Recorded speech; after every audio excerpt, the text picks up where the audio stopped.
What is fear and what is its purpose? Why does it sometimes hold you back from doing things that would be beneficial? How can you get over your fears without risking making them worse? It's 2020, anxiety seems to be at an all-time high. The media constantly lets us know of a new danger threatening our quality of life. It seems like there is a never-ending growing number of problems surrounding us with a lack of solutions. And out of all the things I could talk about regarding fear, let me start with a story. I've grown up with a big fear of public speaking. I remember in high school, I would avoid any classes whatsoever that involved class presentations. In my final year of high school, it was September 2015, and it was a brand new year, and I remember thinking, I should join a club for the first time in my life. And I looked around, and there was this club called Key Club, which did a lot of volunteering, and they were doing elections at the time, and I remember going into it, knowing that I was a really big fan of leadership, and thinking, you know what, let's try to become president. The person that was my opponent for presidency didn't end up showing up, so I was nominated and elected as president. And then from then on, every single week we had meetings, every single Wednesday I'm pretty sure. And I was supposed to be at the front of the class, speaking to the whole 20 or 30 members that we had. You know, had a bit of anxiety because I didn't like the whole idea of speaking to a group for long periods of time, even though I loved the idea of leadership. So the more that I did it, the more that I felt more comfortable, but it wasn't easy at the same time. Now, as president, I was expected to do announcements for our club to promote our club to other people in the school. My high school had, I believe, over 1,500 people at the time, and our announcements were live video announcements every single morning.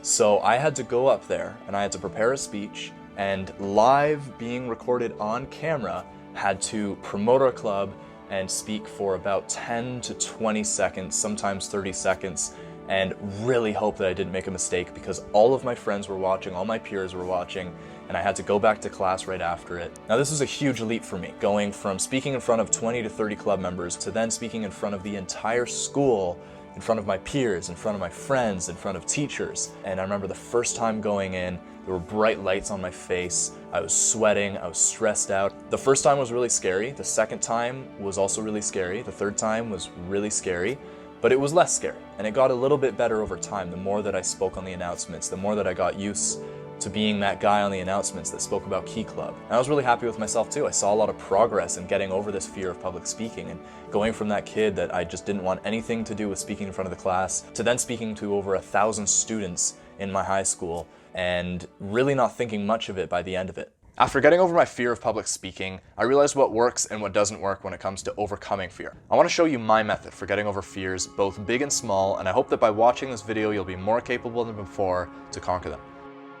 Fear is defined as an unpleasant, often strong emotion caused by anticipation or awareness of danger. Fear can be broken down into different groups. There are subtle fears, in-your-face fears, subtle fears being those that still get in your way but aren't too obvious about it. A subtle fear that I have always had is dancing.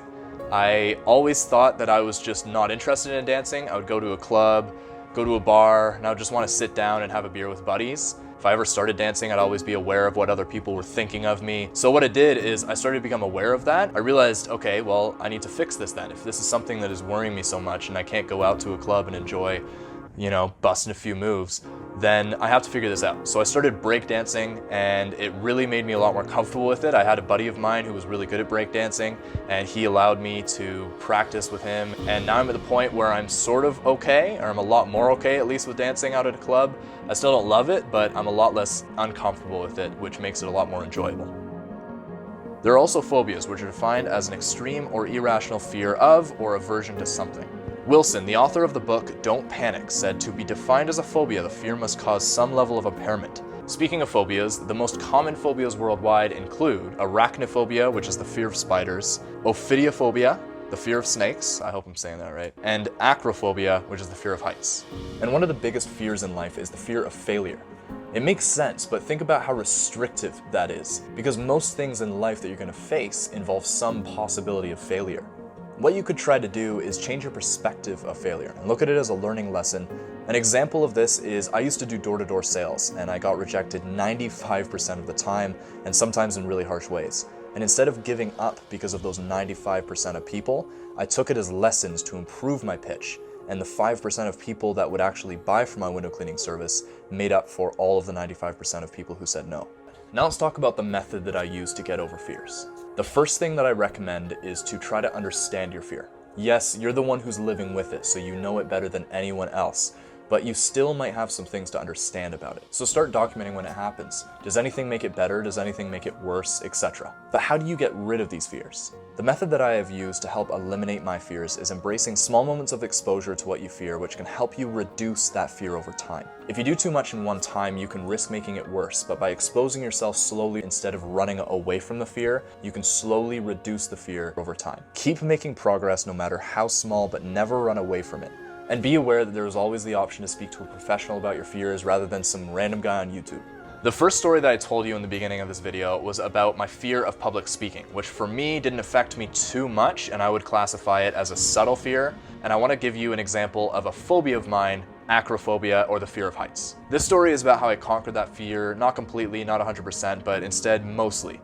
And it wasn't using the method that I talk about in this video, which is slowly exposing yourself to fear, but instead this method is full-on exposure and throwing yourself in fight or flight mode into a situation that freaks you the hell out. And it all starts off with me in the window cleaning business that I ran for a couple years here in London, Ontario. With the window cleaning company that I ran, I had a coach, and that coach, I remember, throughout the whole time was telling me, okay, you're gonna have to climb on ladders and clean some windows. And that's what you do when you clean windows, because people don't just have them on the first story. You have to go up high sometimes, 2 or 3 stories, which means sometimes we have to bring out like a 20 or 30 foot ladder and go really high up on these ladders to clean windows. Now in the beginning, you don't really deal with cleaning windows, it's more marketing. You need to bring people in, you need to market, you need to sell to people before you can actually clean the windows come summer. And so what happened was the first day of training, I remember my coach put up the ladder for me and said, clean that window. It was 2 stories up or 3 stories up. And I remember thinking, I can do this. And I took 2 steps up the extension ladder. I was probably, 2-3 feet up in the air. And I said, no, I can't do this. And I stepped down and I said, you're gonna have to do it for me. I can't do it, there's no way. And my coach looked at me and he was like, Liam, how are you gonna run a window cleaning business if you can't clean windows? And I looked at him like, I'm gonna figure it out. Then the hiring season came around and I was starting to hire people, and I told them in the interviews, hey, listen, I'm not gonna be the one doing the ladder work, I'm gonna need you to do it, so are you okay with heights? And every single person that I hired said, yes, absolutely, no problem, I'm good with heights, I can go up there and clean those tall windows for you.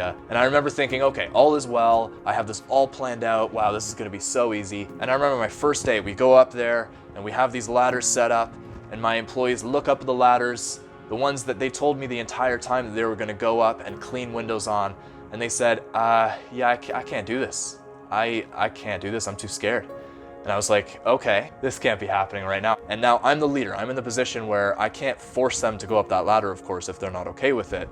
But I also have a huge fear of heights, so what do I do? So I got up that ladder and I cleaned that window, and it was probably the worst window cleaning job that I ever did, but I did it, and then I came down and I felt really happy with myself. I was like, I just did that. I just went up that ladder that I thought that I never could do, and I did it, and now I'm down here and I'm safe. I remember the anxiety every single day for like 2 or 3 weeks of thinking, is this ladder gonna fall beneath me?